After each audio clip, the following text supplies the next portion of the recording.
السلام عليكم ورحمة الله وبركاته.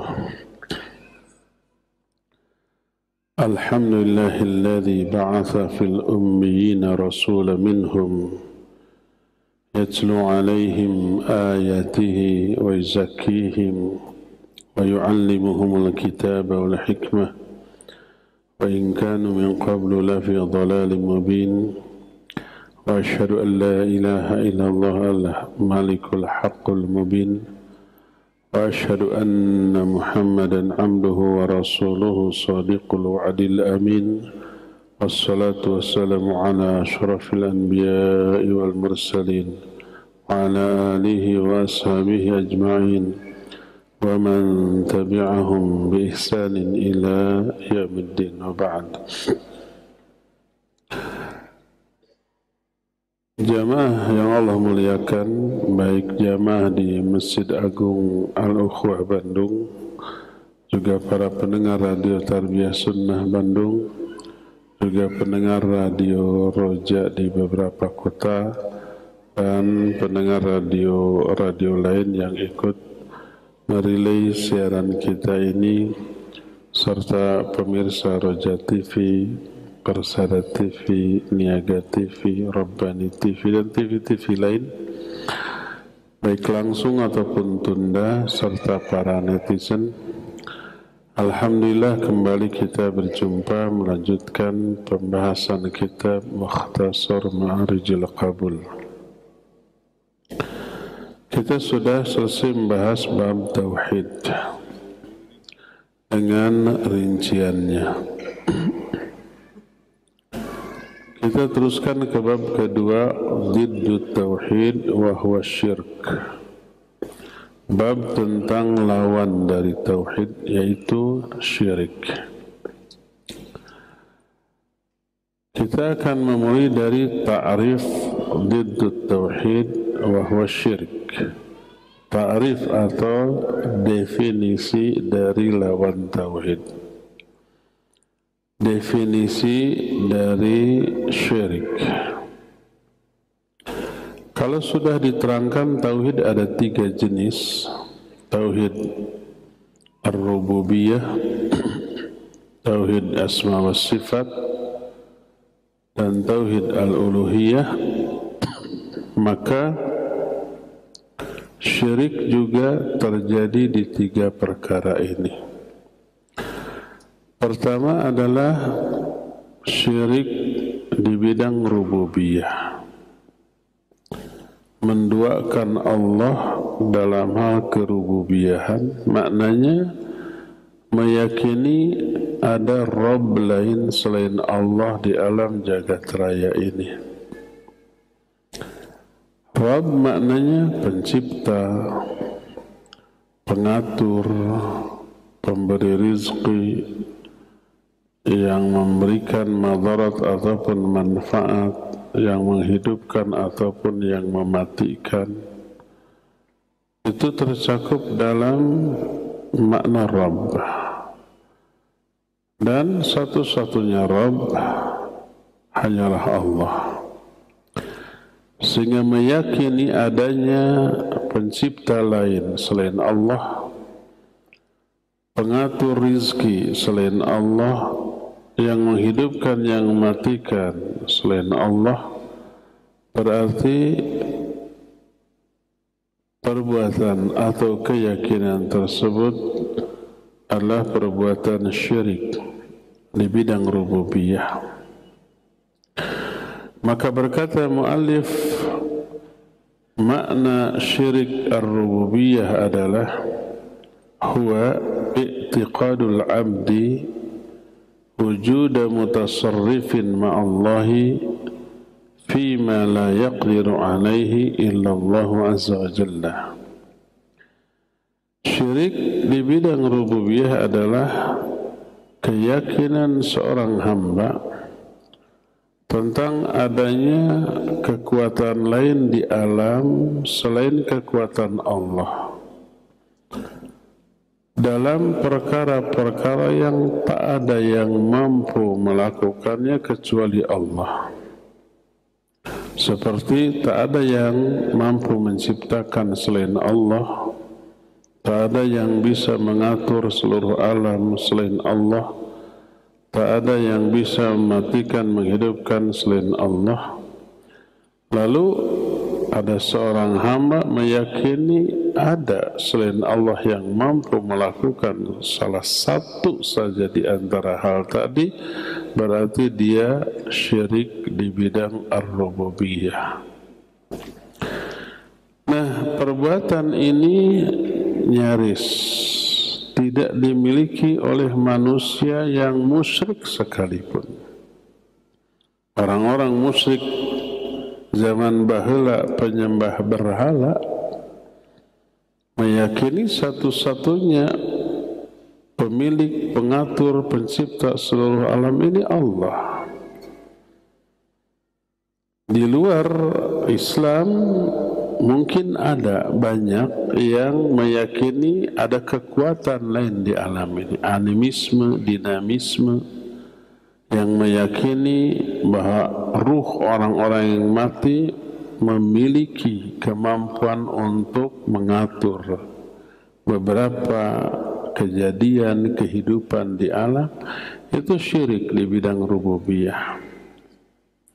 Bahkan kalau ada seorang yang meyakini agamanya Islam, tapi dia berkeyakinan di alam ini ada kekuatan lain selain kekuatan Allah yang bisa mempengaruhi kehidupan manusia, itu termasuk syirik di bidang rububiyah.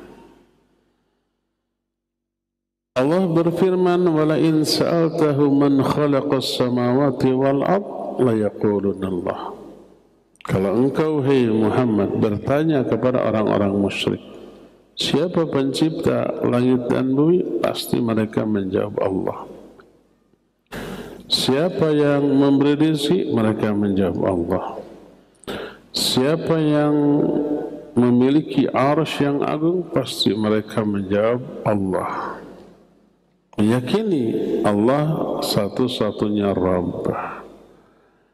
Oleh karena itu, meyakini Allah satu-satunya Rabb tidak menjadikan seseorang menjadi muslim. Nanti muslim atau tidaknya itu dilihat dari aspek al-uluhiyah, kepada siapa dia menyembah. Tapi tidak berarti bahwa orang musyrik adalah ahli tauhid di bidang rububiyah. Tidak. Tidak boleh dikatakan seperti itu. Itu yang pertama. Kedua, syirik di bidang asma wa sifat. Sudah kita terangkan, Allah wajib diesakan, ditauhidkan dalam hal asma wa sifat. Apa maknanya?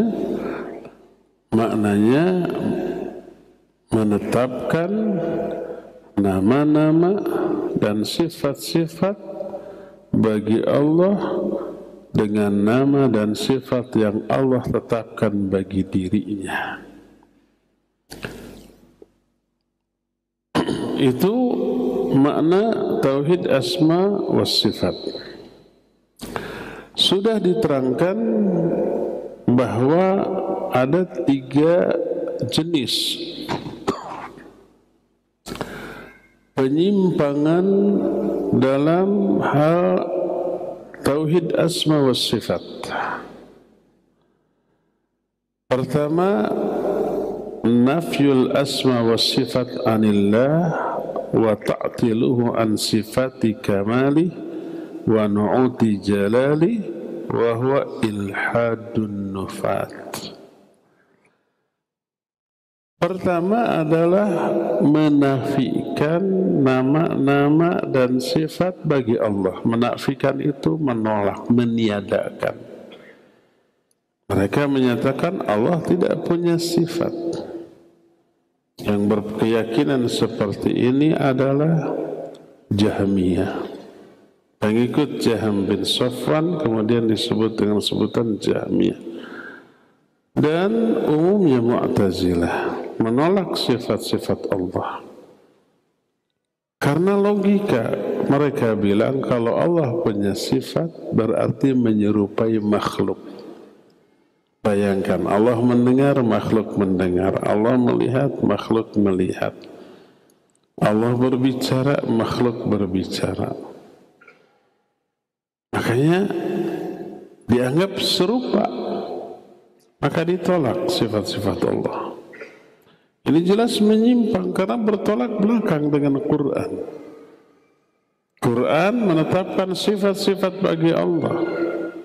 Ar-Rahman Ar-Rahim, itu sifat bagi Allah. Pengasih, Sami'un Basir, Allah maha mendengar, Allah maha melihat. Itu ditetapkan oleh Al-Quran, nggak boleh ditolak. Tapi manusia juga kan Sami'un Basir, innallaha kana sami'an basira faja'alahu sami'an basira. Allah mendengar melihat dan Allah menjadikan manusia mendengar dan melihat. Apakah sama? Makna mendengar dan melihatnya sama maknanya. Mendengar itu maknanya idrakus saut, mampu menangkap suara. Melihat itu idrakun nur, mampu menangkap cahaya dengan alat khusus dalam matanya, entah retina, entah apa. Maknanya mampu menangkap suara atau cahaya.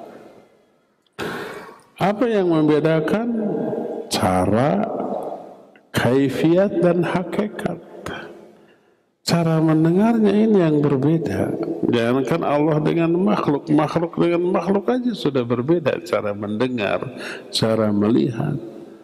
Apalagi dengan Allah, laisa kamitslihi syai'. Tidak ada sesuatu pun yang menyerupai Allah. Oleh karena itulah orang yang menolak sifat-sifat Allah dengan anggapan menetapkan sifat Allah berarti menyerupakan Allah dengan makhluk, berarti menghapus sifat-sifat yang Allah tetapkan dalam Al-Quran bagi Allah. Ini sebuah kekeliruan. Ini yang pertama, ilhad di bidang asma wa sifat dalam bentuk menolak sifat-sifat Allah. Jenis ilhad kedua, penyimpangan yang kedua, tashbihu sifatillah bisifati khalqi.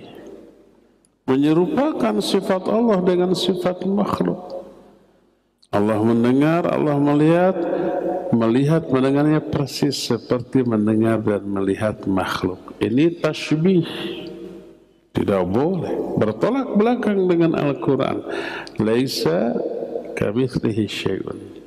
Allah tidak ada yang menyerupai. Menyerupakan sifat Allah dengan sifat makhluk, maka termasuk ilhad, penyimpangan. Ini yang kedua.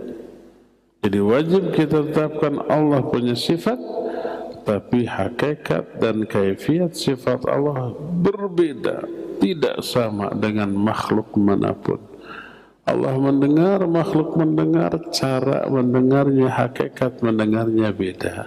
Allah melihat, makhluk melihat, cara dan hakikat melihatnya berbeda. Allah berbicara, makhluk berbicara, hakikat dan cara berbicaranya berbeda. Atau jangan Allah dengan makhluk, cara berbicara makhluk dengan makhluk aja beda. Manusia, binatang, binatangnya ada ayam, ada anjing, ada kucing, ada ikan. Mereka berbicara dengan caranya masing-masing. Hakikat, kaifiatnya berbeda. Itu makhluk dengan makhluk. Apalagi dengan Khalik, jauh lebih berbeda. Yang jelas tak ada dari kalangan makhluknya yang menyerupai sifat Allah. Jadi penyimpangan kedua dalam masalah asma sifat adalah tashbih, menyerupakan. Ketiga, tanzilul makhluk bimanzilatil khaliq, wa huwa ilhadul musyrikin. alladzina samu asnamahum alihatan washtaqau asma'an laha min asma'illahi azza wa jalla. Ketiga, penyimpangan ketiga dalam hal asma wa sifat adalah mendudukan makhluk pada posisi khaliq. Dan ini ilhadnya kaum musyrikin. Mereka menamai patung-patung yang mereka sembah dan mengambil nama bagi patung mereka dari nama Allah Azza wa Jalla, seperti Lata, Uzza. Diambil Lata dari kata Allah jadi Lata, Uzza dari Aziz. Jadi nama-nama itu diambil dari nama Allah, diberikan kepada nama sembahan mereka dan disembah. Mendudukan patung sebagai makhluk Allah pada posisi Khaliq, yang kemudian diberi nama dengan nama yang semakna dengan nama Allah dan disembah seperti mereka menyembah Allah Azza wa Jalla. Ini tiga jenis penyimpangan dalam hal asma wa sifat. Inilah poin yang kedua.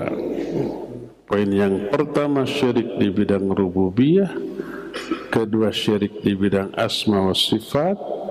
Nah, yang ketiga ini inti dari seluruh perbuatan syirik, karena ini aplikasi. Kalau rububiyah dan al-uluhiyah teori, keyakinan. Kalau al-uluhiyah aplikasi, perbuatan nyata. Apa makna syirik di bidang al-uluhiyah? Huwa sarfu syai'in min anwa'il ibadah li ghairillahi azza wa jalla, yaitu menunjukkan salah satu bentuk amal ibadah kepada selain Allah. Ibadah itu bentuknya banyak.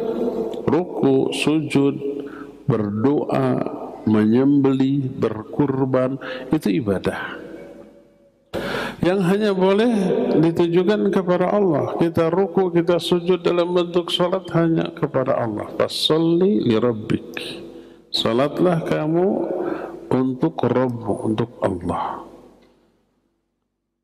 Qul inna sholati, katakan olehmu, sungguh salatku itu hanya untuk Allah. Menyembelih, fasholli li rabbika wanhar, menyembelih ibadah. Salatlah kamu karena Allah dan menyembelihlah kamu karena Allah. Qul inna sholati wa nusuki, katakan olehmu, salatku, sesembelihanku, lillahi rabbil alamin. Berdoa, ad-du'a huwal ibadah. Berdoa itu adalah ibadah yang hanya boleh ditujukan kepada Allah. Sehingga kalau seorang salat, seseorang menyembelih, seseorang berdoa kepada selain Allah, berarti menunjukkan ibadah kepada selain Allah, dan ini adalah syirik di bidang ar-rububiyah, di bidang al-uluhiyah. Al-uluhiyah itu penyembahan, menyembah kepada selain Allah selain menyembah kepada Allah. Kepada Allah menyembah, kepada selain Allah juga menyembah. Kepada Allah ibadah, kepada selain Allah juga ibadah. Ruku sujud kepada Allah dengan niat ibadah, kepada sesama makhluk juga ruku dan sujud dengan niat ibadah.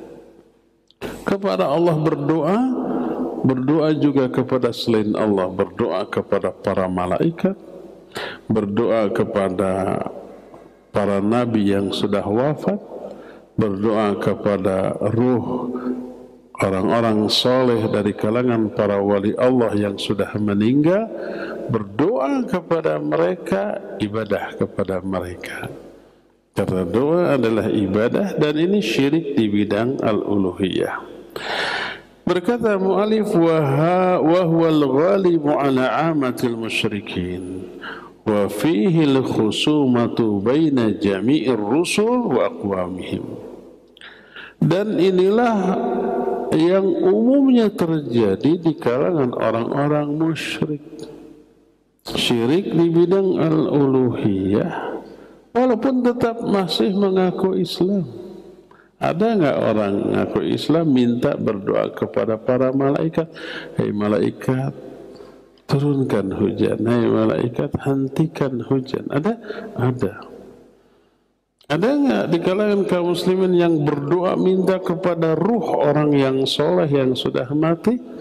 Ada. Ini umumnya perbuatan syirik dalam masalah ini.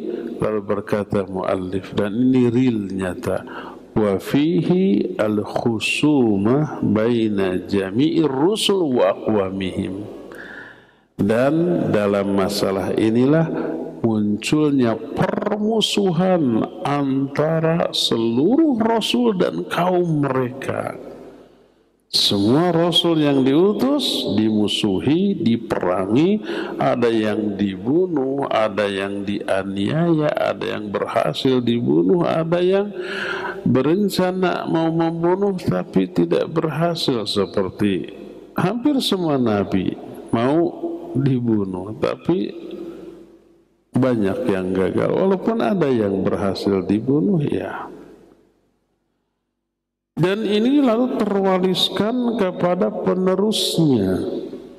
Nabi Muhammad SAW dimusuhi bukan karena beliau mengajak beribadah kepada Allah, bukan. Kalau itu orang musyrik nggak keberatan. Selama ini juga mereka menyembah kepada Allah. Tapi yang Nabi dakwahkan adalah mengajak mereka meninggalkan sesembahan-sesembahan mereka. Ini yang berat. Lahirlah permusuhan di sini sampai terjadi peperangan yang kita tahu melalui sejarah perjuangan Nabi kita Muhammad SAW. Inilah 3 jenis syirik di bidang rububiyah, asma sifat dan al-uluhiyah. Kita masih mengeneralisir itu syirik. Belum terbagi syirik jenis apa. Apakah menyebabkan murtad atau tidak, kita belum berbicara ke sana. Poin kedua, awal munculnya syirik di kalangan Bani Adam.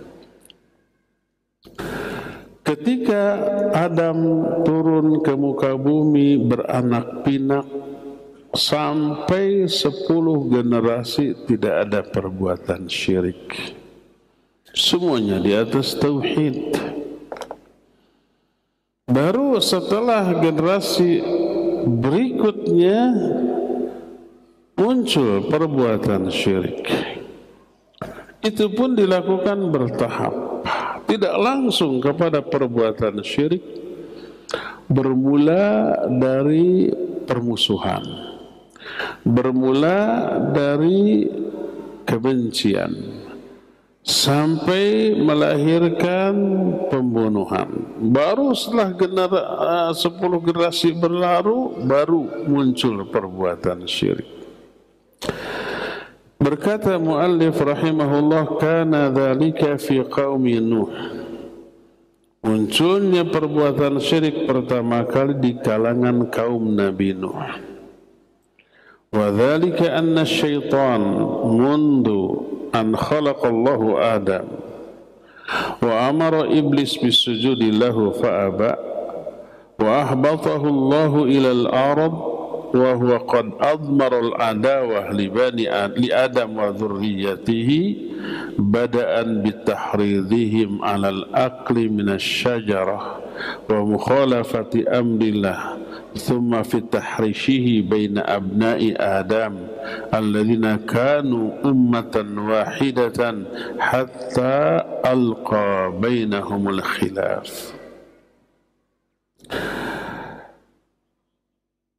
Kata mu'allif, syaitan sejak Allah menciptakan Adam, lalu memerintahkan iblis untuk sujud kepada Adam.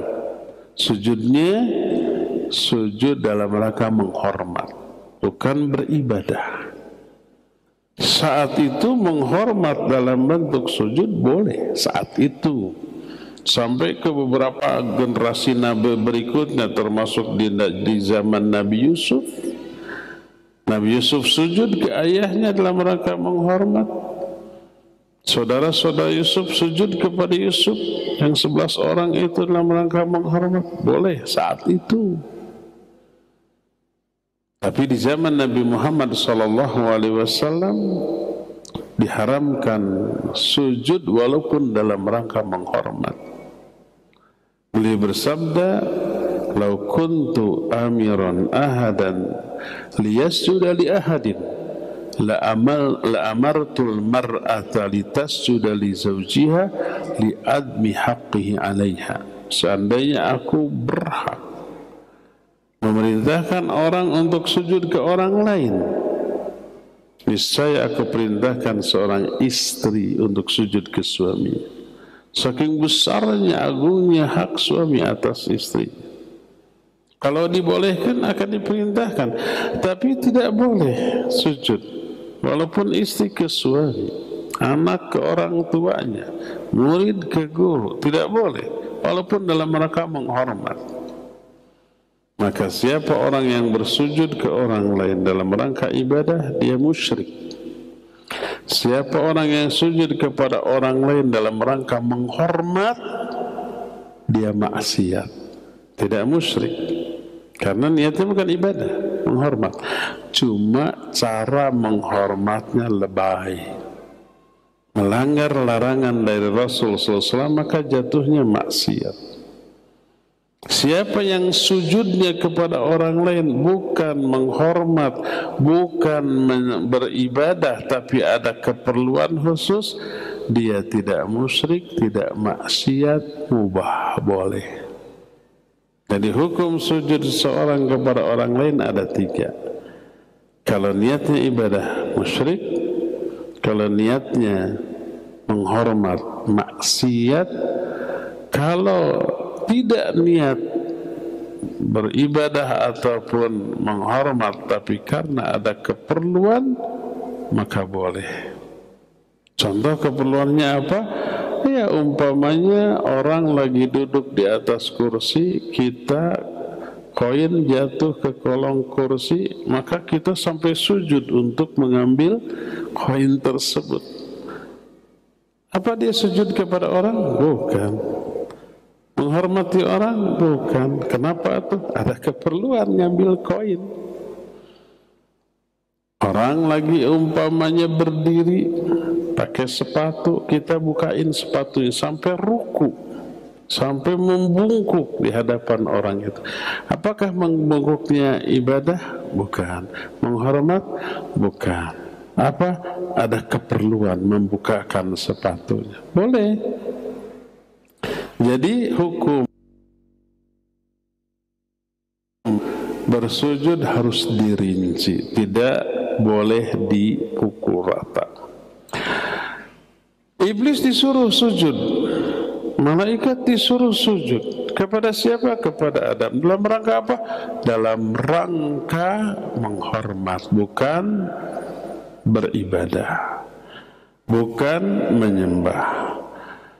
Malaikat semuanya turut taat sujud, adapun iblis enggan, tidak mau. Aba wastakbara, dia enggan, dia takabur. Wa kana minal kafirin, termasuk makhluk kafir, diusir oleh Allah, diturunkan dari surga ke dunia. Si iblis yang berpikir penyebab dia terusir adalah Adam, menyembunyikan permusuhan kepada Adam dan anak turunannya. Mulailah dia menggoda Adam, tidak menampakkan permusuhan, disembunyikan. Kalau menampakkan, jelas nggak akan bisa menggoda. Dibujuklah Adam untuk memakan buah dari pohon yang dilarang untuk didekati. Dilanggarlah larangan Allah Azza wa Jalla dan berhasil. Sampai akhirnya Adam terusir juga dari surga, diturunkan ke muka bumi. Dari sini kita tahu bahwa pertama kali manusia diciptakan untuk menempati surga. Allah menyatakan, ya Adam, uskun anta wa zawjukal jannah. Hai Adam, tinggallah kamu beserta istrimu di surga. Jadi diciptakan untuk menempati surga, tapi karena sesuatu hal, karena hikmah penciptaan manusia dan jin oleh Allah, lalu diturunkan dari surga ke muka bumi. Kelak ketika kehidupan di muka bumi sudah berakhir, manusia mudik kembali. Mudiknya kemana? Harus ke surga. Dari sana kita berasal. Kita kan sudah terangkan ketika membahas kitab Miftahud Dari Sa'adah yang diterangkan oleh Imam Ibnu Qayyim rahimahullah. Beliau yang menerangkan begitu. Manusia diciptakan untuk menempati surga, lalu diturunkan ke muka bumi dengan hikmah yang besar. Kelak harus kembalinya ke surga. Jangan nyasar, mudik itu harus ke surga. Kampung halaman kita di sana. Kenapa kalau memang diciptakan untuk menempati surga, pakai ada acara diturunkan dulu ke muka bumi gitu, menjalani kehidupan yang riweuh di muka bumi gitu ya? Apa hikmahnya? Banyak. Beliau menjelaskan hikmah kenapa manusia diturunkan ke muka bumi. Salah satu di antaranya adalah agar manusia menyadari, meyakini besarnya anugerah yang Allah berikan kepada penghuni surga. Dengan diperbandingkan dengan kehidupan di dunia yang serba riweuh ini.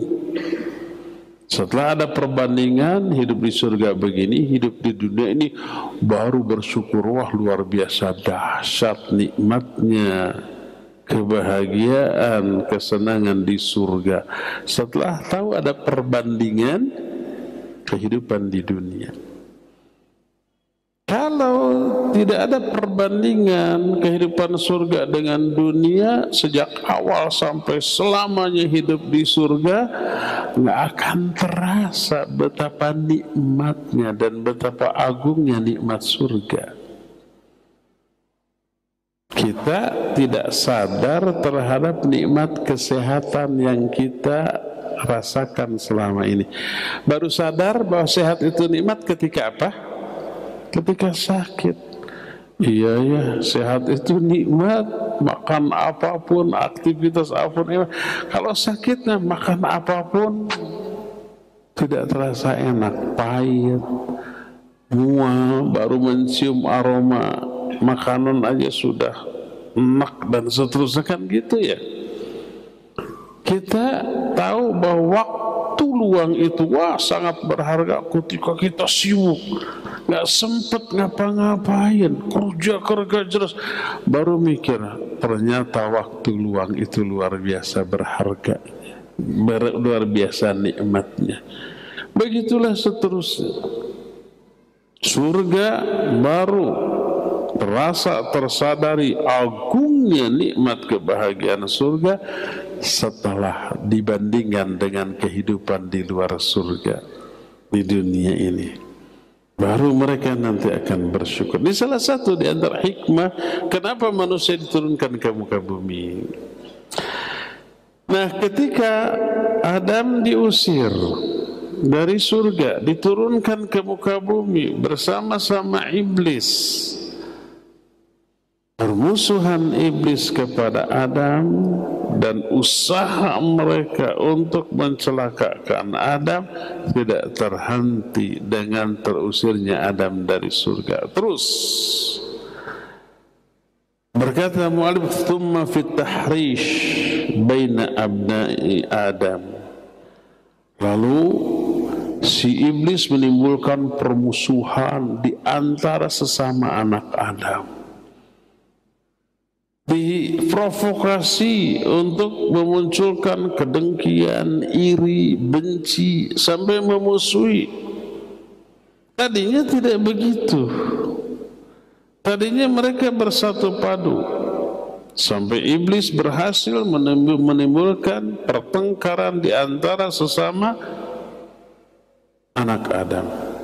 Dan ini bukti keberhasilan sumpah iblis laknatullahi alaih.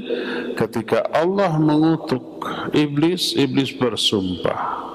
Sumpah iblis Allah abadikan dalam Al-Quran di antara surah Shad ayat 82-83, fabi'izzatika la'uwiyannahum ajma'in illa ibadaka minhumul mukhlasin.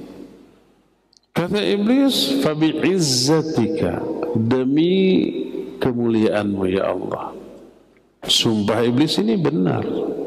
Iblis pun ketika bersumpah menyebut sifat Allah. Sumpah hanya dibolehkan menyebut nama Allah atau sifatnya. Tidak boleh sumpah menyebut nama selain Allah. Man halafa bi ghairillah faqad asyraka au kafara. Siapa orang yang bersumpah dengan menyebut nama selain Allah, dia sudah syirik atau kufur.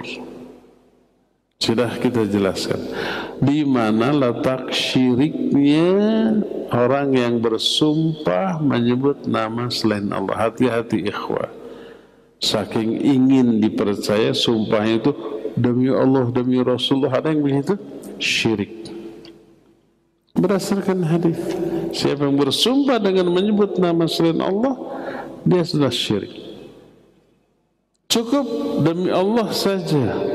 Jangan diemel-emel demi Rasulullah, demi malaikat Jibril, demi Ka'bah, nggak boleh. Itu makhluk. Sebut hanya Sang Khalik, demi Allah. Sudah. Di mana letak syiriknya orang yang bersumpah dengan menyebut nama selain Allah? Letak syiriknya adalah terletak pada pengagungan terhadap nama yang kita sebut dalam sumpah. Di dalam sumpah terkandung pengagungan. Kepada siapa? Kepada yang namanya kita sebut. Makanya ketika mendefinisikan sumpah al-halaf, para ulama menyatakan al-halaf atau sumpah itu adalah ta'kidu syai' bidzikri ismil mu'azzami indal halif. Menguatkan sesuatu dengan menyebut nama yang diagungkan oleh orang yang bersumpah. Siapa yang diagungkan oleh seorang muslim? Hanya satu, yaitu Allah. Maka sebut saja dia dalam sumpah kita. Demi Allah, sudah. Kalau kita tambah demi Allah, demi Rasulullah, berarti kita mengagungkan Allah dan Rasulnya dengan pengagungan yang sama. Ini syirik, tidak boleh. Apalagi dengan bersumpah dengan menyebut nama makhluk yang lain. Nah, iblis pun ketika sumpahnya benar, fabi'izzatika, demi kemuliaanmu ya Allah, demi kegagahanmu ya Allah, la'uwiyannahum ajma'in, aku pasti akan menyesatkan mereka semuanya. Pasti. Pastinya itu diulang beberapa kali. Pertama, diawali oleh sumpah, dan sumpah mengandung makna takkid, menguatkan. Kita juga kalau menguatkan sesuatu diawali oleh sumpah. Kedua, adanya huruf lam tauqid, la uwiyannahum, la-nya dibaca pendek, nggak boleh dibaca panjang. Kalau dibaca panjang, la uwiya, artinya jadi terbalik, aku tidak akan menyesatkan. La dibaca pendek dan dibaca panjang, terbalik maknanya. Kalau la panjang artinya tidak, disebut la nafi. Kalau la pendek dibaca pasti, disebut la taukid, lam yang menguatkan. La'uwiyannahum adalah ada huruf nun taukid tsaqilah di akhirnya. Tadinya uwi, agwa, yuwi. Untuk anak uwi masuk huruf nun taukid tsaqilah di akhir, uwiyanna. Masuk huruf la uwiyanna, dua huruf taukid menggandeng satu kata yaitu uwi, berarti sungguh-sungguh, ditambah dengan sumpah sebelumnya. Aku pasti menyesatkan semua Bani Adam seluruhnya, illa ibadaka minhumul mukhlasin, kecuali hamba-hamba engkau yang ikhlas. Ini sumpah iblis. Jadi pertama, Adam digoda untuk berdosa bermaksiat dalam bentuk melanggar larangan Allah dan berhasil. Yang kedua, ditimbulkan permusuhan antara anak-anak Adam dan berhasil sampai terjadi pembunuhan. Seorang anak Adam dibunuh oleh anak Adam yang lain karena kebencian, kedengkian, iri dan yang sejenisnya, sampai muncul pembunuhan. Thumma kana syarru amalin amilahu iqa'uhu lahum fisyirk. Lalu beralihlah, bertahaplah atau meningkatlah godaan kepada amal terburuk yang dilakukan manusia, yaitu menjerumuskan mereka ke dalam perbuatan syirik, menyembah kepada Allah dan juga menyembah kepada selain Allah. Sebagaimana diungkapkan dalam Sahih Bukhari dari Ibnu Abbas radhiyallahu anhu, dia berkata ketika berbicara tentang Wad, Suwa, Yaghuth, Ya'uq dan Nasr yang diterangkan oleh Allah di dalam surah Nuh, la tadarunna alihatakum wa la tadarunna wadda wa la suwa'a wa la yaghutha wa ya'uq wa nasra. 5 berhala. Pertama Wad, 2 Suwa, ketiga Yaghuth, ketiga Ya'uq, keempat Ya'uq, kelima Nasr. Hadhihi asma'u rijali solihin min qaumi Nuh. Kelima-limanya nama orang-orang soleh di kalangan kaum Nabi Nuh. Orang soleh ahli ibadah, anak turunan Adam. Lalu apa yang terjadi?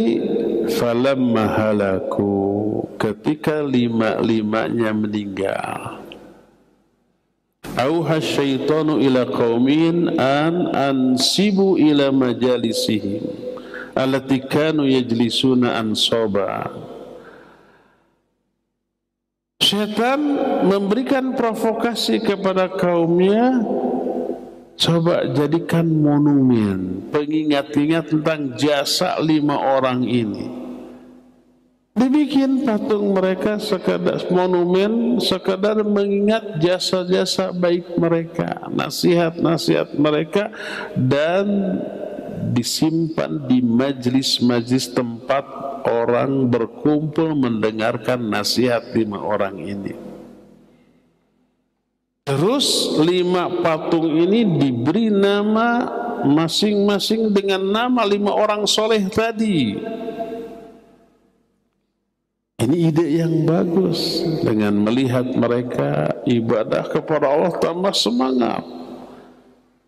Melihat mereka ingat kepada nasihat mereka. Awalnya begitu, tidak disembah, walam tu'bad, tidak disembah. Terus setelah generasi pembuat patung ini pada mati, anak-anak mereka tidak tahu sejarah kronologis dibuatnya patung itu.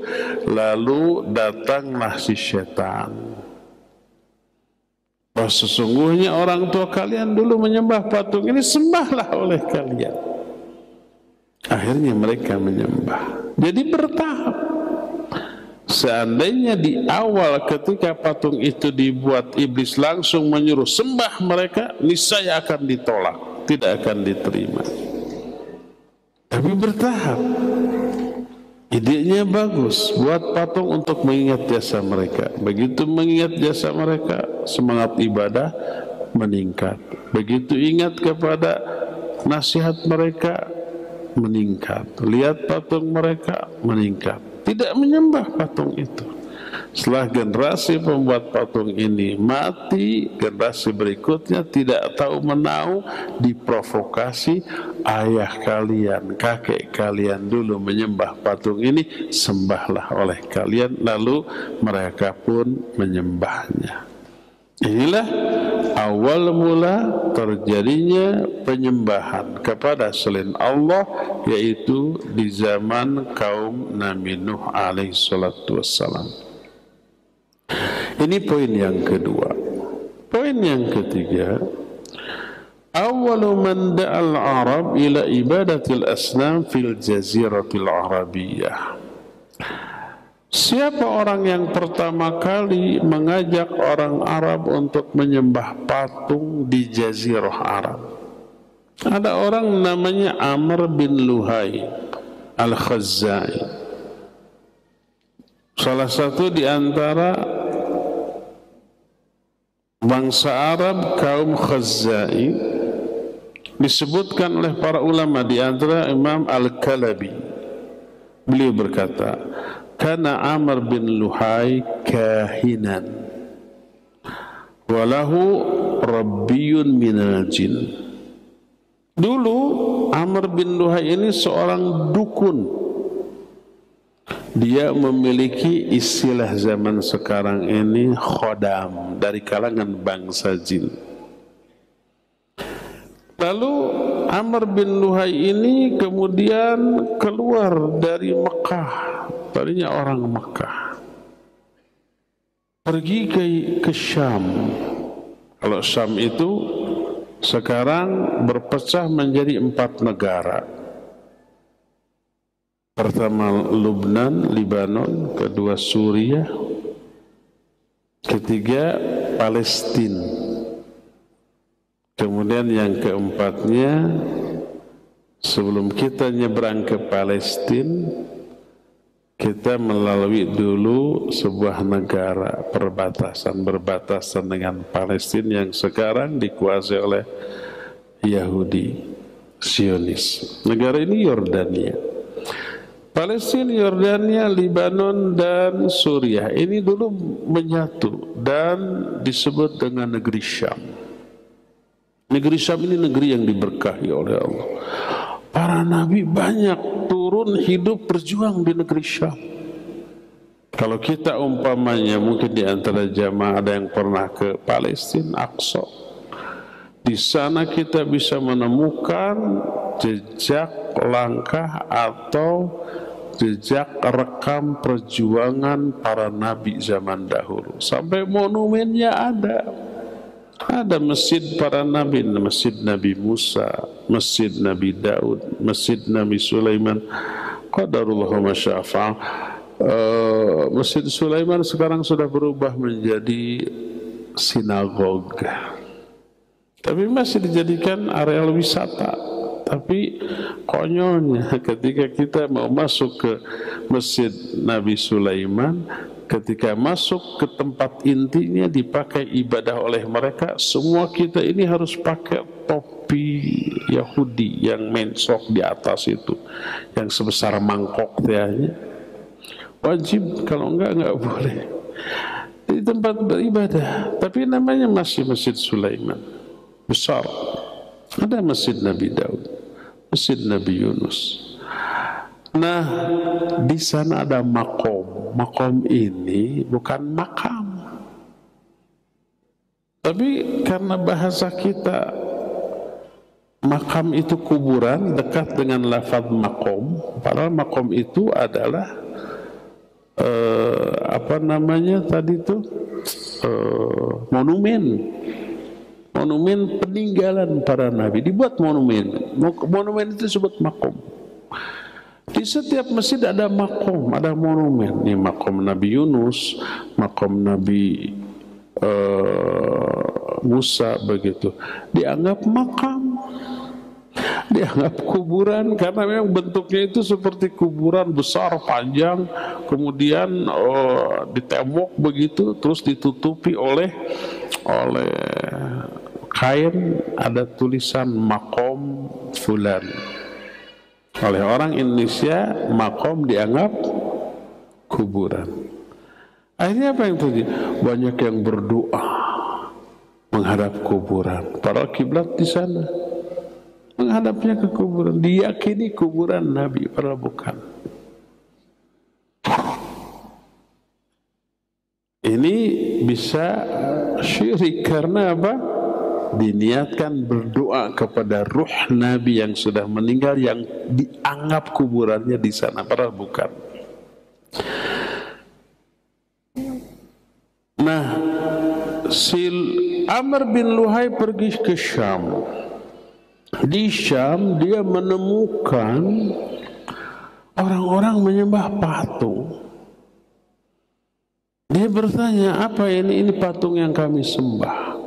Ketika kami menyembah patung, kemudian berdoa meminta ke patung ini agar diturunkan hujan, hujan turun. Ketika diminta pertolongan, pertolongan datang. Karena kami menyembahnya. Akhirnya dia meminta satu, kemudian diberikan dan dibawa ke Mekah, kemudian disimpan di Ka'bah. Karena Ka'bah sejak zaman Nabi Ibrahim sudah ada.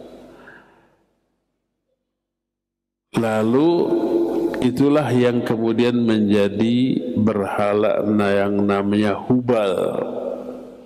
Setiap orang tawaf menyentuh itu, berdoa ke sana, menyembah, beribadah ke sana, dan seterusnya. Yang pertama kali ini si Amr bin Luhai ini. Lalu orang-orang diajak untuk menyembah. Sebab ini sudah terbukti mujarab di negeri Syam, ketika disembah dimintai ngasih apa yang kita minta. Akhirnya semuanya menyembahnya. Makanya diterangkan dalam kitab Sahih Bukhari, diterima dari Abu Hurairah radhiyallahu an, berkata Rasul sallallahu alaihi wasallam, "Ra'aitu Amr bin Luhai al-Khazai yajurru qasabahu finnar wa kana awwalu man sabbaba as-sawaib." Kata Nabi sallallahu alaihi wasallam, aku melihat dalam mimpiku, dan mimpi beliau adalah wahyu. Aku melihat Amr bin Luhai al-Khazai, dia menyeret ususnya yang terburai di dalam api neraka. Dan dialah orang yang pertama kali menetapkan adanya sawaib. Sawaib itu unta yang dilepaskan, tidak boleh diganggu, tidak boleh ditunggangi, tidak boleh diperas unta susunya dan seterusnya, sebagai persembahan kepada berhala, persembahan kepada Hubal yang diletakkan di sana. Dalam lafaz lain, wa ghayyara dina Ibrahim, dia yang pertama kali merubah agama Nabi Ibrahim. Dulu Mekah, karena Ibrahim alaihissalatu dan Ismail pernah tinggal di sana, membuat Ka'bah. Mekah ini menjadi negeri tauhid sejak zaman dahulu. Nggak ada berhala, nggak ada patung. Yang pertama kali membawa patung ke negeri Mekah ini si Amr bin Luhai ini. Akhirnya orang banyak datang ke Ka'bah membawa patung masing-masing untuk disembah. Akhirnya ada ratusan patung sekitar Ka'bah yang kemudian dihancurkan oleh Nabi SAW semuanya pada peristiwa apa? Futuh Mekah. Karena itulah, karena Amr bin Luhai orang yang pertama kali membawa keyakinan syirik kepada penduduk Mekah dan sekitarnya, maka Nabi SAW melihat Amr bin Luhai diazab dengan azab yang pedih di neraka. Dialah yang pertama kali menetapkan adanya sawaib. Sawaib itu unta persembahan kepada berhala yang dilepas, tidak boleh diganggu. Wa min waqtiha intasyarat ibadatul asnam bainal Arab. Sejak saat itu menyebarlah penyembahan kepada berhala di kalangan orang Arab. Berkata Ibnu Ishaq rahimahullahu ta'ala, kata beliau, wattakhadha ahlu kulli darin fi darihim sanaman ya'budunahu fa idza arada rajulun minhum safaran tamassaha bihi fayakunu akhiru ahdihi wa awwalu ahdihi. Kata Ibnu Ishaq, maka setiap orang dari negerinya masing-masing, dari kotanya masing-masing, membawa patung sesembahan yang diletakkan di sana. Apabila seseorang ingin pergi, mereka mengusap dulu patung tersebut, dan ketika pulang mengusap. Awal akhir dari safar mereka dengan mengusap patung. Falamma ba'athallahu Muhammadan sallallahu alaihi wasallam bitauhid, ketika Allah mengutus Nabi Muhammad sallallahu alaihi wasallam untuk menegakkan tauhid. Tauhid itu pengesaan kepada Allah. Tauhid itu menyembah hanya ke satu sembahan yang hak, yaitu Allah.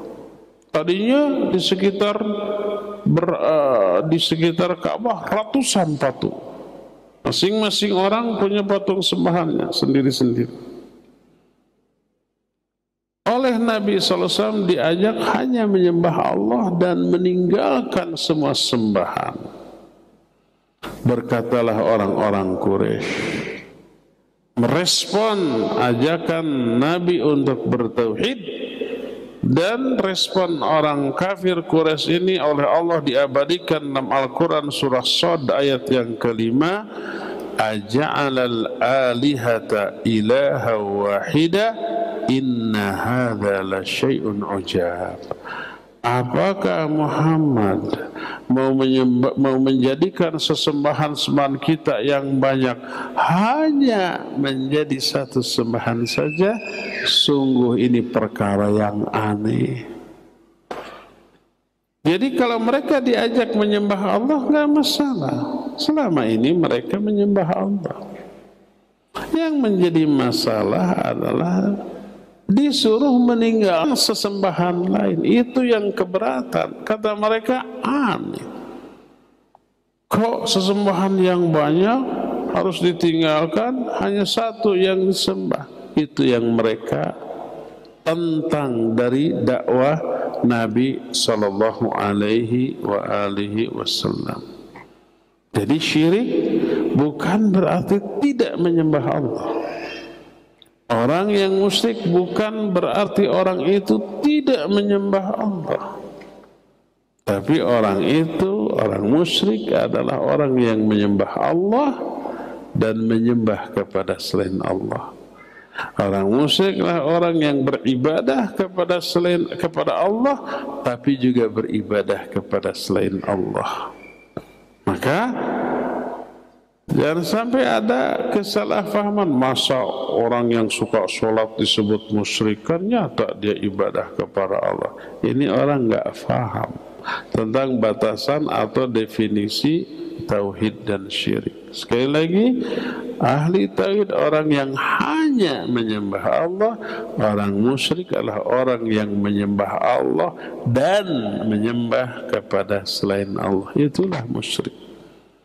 Inilah penjelasan tentang beberapa hal yang berkaitan dengan syirik. Kita nanti akan menjelaskan tentang beberapa sebab kenapa syaitan menggiring manusia untuk berbuat syirik dalam bentuk menyembah berhala, dan penjelasan tentang betapa buruknya perbuatan syirik dibanding perbuatan-perbuatan buruk lainnya, serta jenis-jenis perbuatan syirik yang kadang mungkin kita tak sadar terjerumus ke dalamnya tanpa kita ketahui. Ya, kita akan teruskan penjelasan ini di hari Jumat yang akan datang. Untuk sekarang cukup sampai di sini, dan kita masih punya sisa waktu untuk bertanya jawab kepada Al-Akh Ari di studio Radio Roja Cilengsi. Dipersilapkan untuk memandu tanya jawab dengan pendengar dan pemirsa. Wassallallahu ala nabiyina Muhammadin wa ala alihi wa ashabihi wasallam. Silakan. Baik Ustaz, barakallahu fikum wa jazakallahu khairan. Terima kasih atas waktu dan keluangan yang Ustaz sampaikan untuk memberikan pelajaran bermanfaat di kesempatan sore hari ini. Semoga menjadi tambahan ilmu untuk kita semuanya. Selanjutnya kami berikan kesempatan untuk Anda bertanya seputar pembahasan ini. Silakan untuk telepon yang pertama. Halo. Halo. Belum tersambungkan. Halo. Pertanyaan pertama dari Abu Abdillah di Jakarta. Ustadz, bagaimanakah kita menasihati keluarga kita yang masih mengikuti beberapa kegiatan-kegiatan yang dibungkus dengan nilai-nilai agama seperti ziarah para wali, kemudian ke orang-orang yang dianggap mempunyai karomah untuk mendapatkan air keberkahan dan doa dari mereka. Kita sebagai keluarga, bagaimana cara mengingatkannya? Mohon jawaban dan nasihatnya. Silakan Ustaz. Barakallahu fiik. Kalau ada di antara orang dekat kita masih umpamanya melakukan ziarah kuburan-kuburan para wali, iya, pertama kita rinci, ziarah kubur adalah amal soleh yang diperintahkan oleh Rasul Sallallahu Alaihi Wasallam. Beliau menyatakan, kuntu qad nahaitukum an ziyaratul kubur fazuruha fa innaha tudzakirukumul maut. Dulu aku sempat melarang kalian dari ziarah kubur, sekarang silakan ziarah, karena ziarah itu bisa mengingatkan kalian kepada kematian. Nabi SAW suka berziarah, iya. Beliau suka berziarah ke Baqi, pekuburan para sahabat di sana. Beliau juga suka berziarah ke Uhud secara rutin. Para jamaah haji, jamaah umrah itu selalu mengagendakan ketika di Madinah ziarah ke Baqi, ziarah ke makam Nabi SAW, Abu Bakar dan Umar, terus ke Baqi, terus ke Uhud. Saya juga suka membawa jamaah saya ke sana kalau haji atau umrah. Ya, ziarah ini makam Nabi SAW, ini Abu Bakar, ini Umar. Tidak kelihatan makamnya, terhalang oleh dinding, tapi inilah lokasinya. Ada doa, ada salam kepada mereka. Ini Baqi. Nah, kalau Baqi kuburannya kelihatan, tapi nggak tahu mana kuburan Uthman, mana kuburan Aisyah, mana kuburan sahabat lain. Jangankan kita, saya tanya ke askar, ke petugas, wallahu a'lam, nggak tahu. Ya, dikira-kira ini, ya dikira-kira, tapi tidak pasti. Demikian juga kuburan syuhada Uhud, ya kita ziarahi, itu ibadah. Itu pertama, ziarah bagus. Ziarah disyariatkan dan ada pahala. Kedua, dalam ziarah ada adab. Adabnya apa? Pertama, berdoa.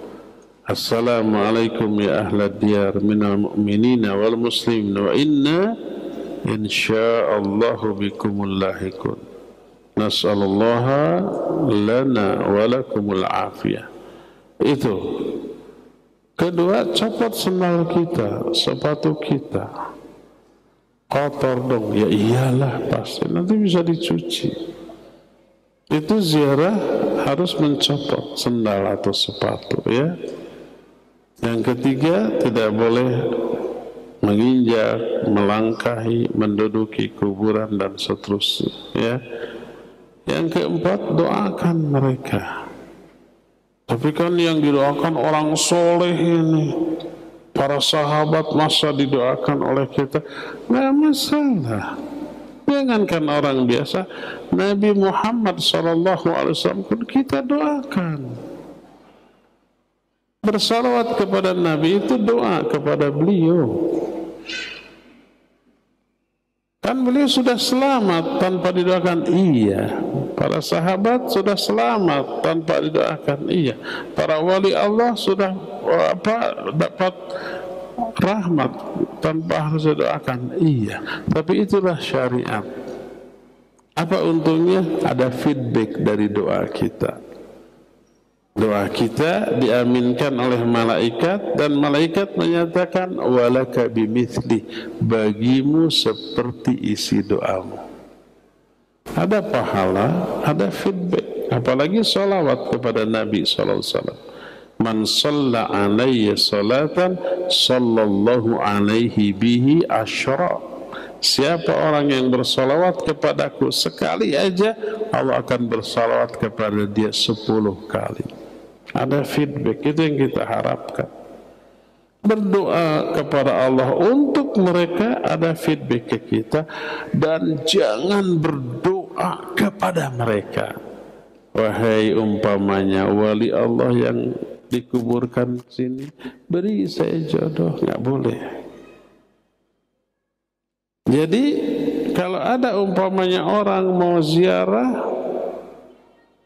nggak mungkin bisa dilarang. Ingat, adab ziarah. Doakan mereka, jangan berdoa kepada mereka. Berdoalah hanya kepada Allah Azza wa Jalla, dan tidak boleh berdoa kepada selain Allah sekalipun ini orang saleh. Ya, itu yang kedua. Terus yang ketiga, dakwahi mereka dengan dakwah tauhid. Dengan berbagai macam cara. Bila kita mampu menyampaikan, sampaikan. Bila tidak, kita kasih tulisan agar mereka baca, sampaikan. Bila tidak, setelkan radio atau TV agar mereka ikut mendengar, lakukan. Bisa banyak cara untuk menyampaikan dakwah kepada mereka, ya. Wallahu a'lam bishawab. Silakan lagi Ari. Jazakallahu khairan, terima kasih atas jawaban dan nasihatnya, semoga bermanfaat untuk yang bertanya khususnya dan kita semua yang mendengar di kesempatan kali ini. Selanjutnya kami bacakan kembali. Assalamualaikum Ustadz, dari hamba Allah. Ustadz menghadiahi dan mengirim doa atau surat Al-Fatihah untuk mayit, apakah ada tuntunannya dari Rasulullah Shallallahu Alaihi Wasallam? Silakan Ustadz. Baik, menghadiahi doa gitu? Ya. Menghadiahi doa, menghadiahi Al-Fatihah kepada yang sudah meninggal. Apakah ada tuntunannya dari Nabi SAW ataukah tidak? Baik. Bukan menghadiahkan Al-Fatihahnya, tapi menghadiahkan menghadiahkan pahala dari bacaan Al-Fatihah. Jadi kita baca Al-Fatihah ada pahala. Pahala itu kemudian dihadiahkan kepada yang meninggal. Masalah ini masalah yang diikhtilafkan oleh para ulama. Dan dibahas dalam kitab-kitab tauhid.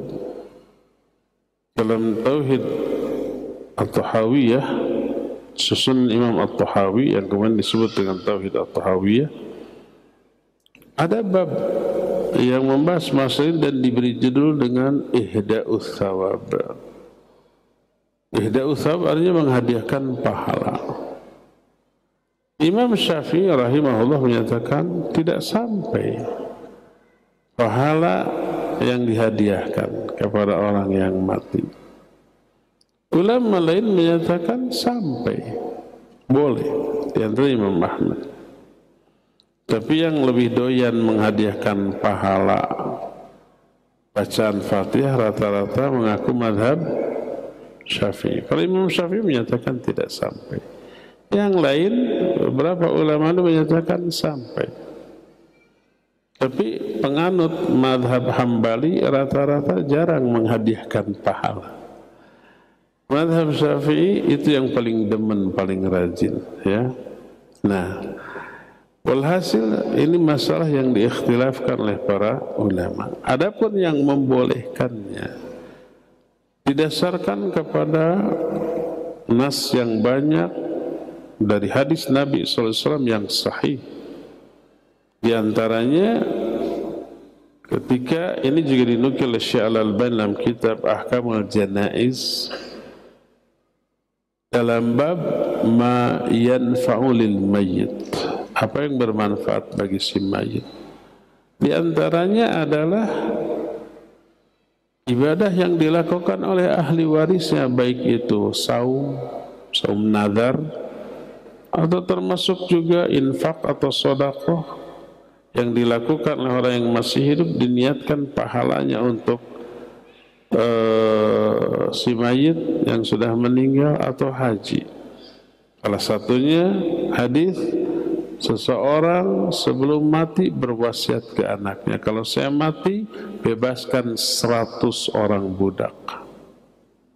Ketika mati anak pertama membebaskan 50 budak. Dia menyuruh adiknya membebaskan sisanya. Kata adiknya, enggak, saya harus nanjak dulu kepada Nabi SAW. Ketika ditanya, beliau menjawab, in kana musliman aw muwahhidan. Kalau bapakmu seorang muslim atau ahli tauhid, kemudian fasumtum wa tasaddaqtum wa hajjaztum, lalu kamu saum, sedekah atau haji atas nama bapakmu, maka pahala yang sampai ke bapakmu sampai juga kepada kamu. Hadis ini sahih riwayat Imam Bukhari. Hadis riwayat Imam Bukhari yang lain, man mata wa alaihi siyam falyasumhu alaihi waliyuhu. Hadis ini sahih riwayat Bukhari. Siapa orang yang mati dan dia punya hutang saum, hendaklah dibayarkan oleh walinya. Yang saum adalah ahli warisnya, pahala dari saum itu dihadiahkan kepada yang sudah meninggal. Ini hadis sahih dan tidak bertolak belakang dengan ayat wa alaysa al-insan illa masa. Seseorang tidak bisa memperoleh pahala kecuali dari hasil usahanya. Apakah ayat ini bertolak belakang dengan hadis tadi? Tidak. Pertama, saling melengkapi. Karena anak ahli waris adalah hasil usaha orang tua. Kalau anak diurus gitu ya, dididik, dibiayai, setelah gede lalu anaknya menghadiahkan hasil usahanya ke ayahnya, boleh apa tidak? Ya boleh, sebagai balas budi, termasuk pahala dari amalnya diniatkan untuk orang tua yang sudah meninggal. Iya, hadisnya banyak tentang hal ini, dan ini berlaku untuk semua amalan, baik itu haji atau umroh dibadalkan, saum nazar umpamanya dibayarkan, termasuk infak dan sedekah. Dan sebagian ulama menyatakan termasuk hadiah, menghadiahkan pahala bacaan Quran, bacaan Al-Fatihah atau bacaan surah-surah yang lain. Ya, kita mengakui adanya ihda'us tsawab, menghadiahkan pahala kepada orang yang meninggal dari amal-amal soleh tertentu yang ditetapkan dalam hadis yang sahih. Iya. Apakah termasuk bacaan Al-Fatihah? Iya, termasuk bacaan Al-Fatihah yang tadi. Yang kedua. Yang ketiga, sekalipun boleh menghadiahkan pahala, termasuk pahala bacaan, tidak berarti boleh mengarang ritual khusus menghadiahkan pahala bacaan. Cukup kita beramal, apapun amalnya, saum, haji, umroh, sedekah, diniatkan untuk orang tua yang sudah meninggal, cukup. Atau bacaan Quran, umpamanya ini pahala saya hadiahkan untuk ibu saya yang sudah meninggal, cukup.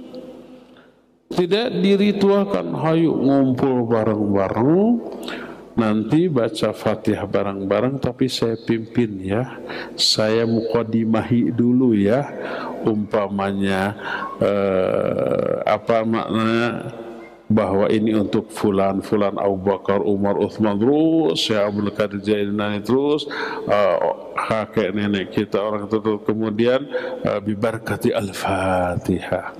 Itu berarti mengarang, membuat ritual menghadiahkan pahala yang tidak dicontohkan oleh Nabi SAW.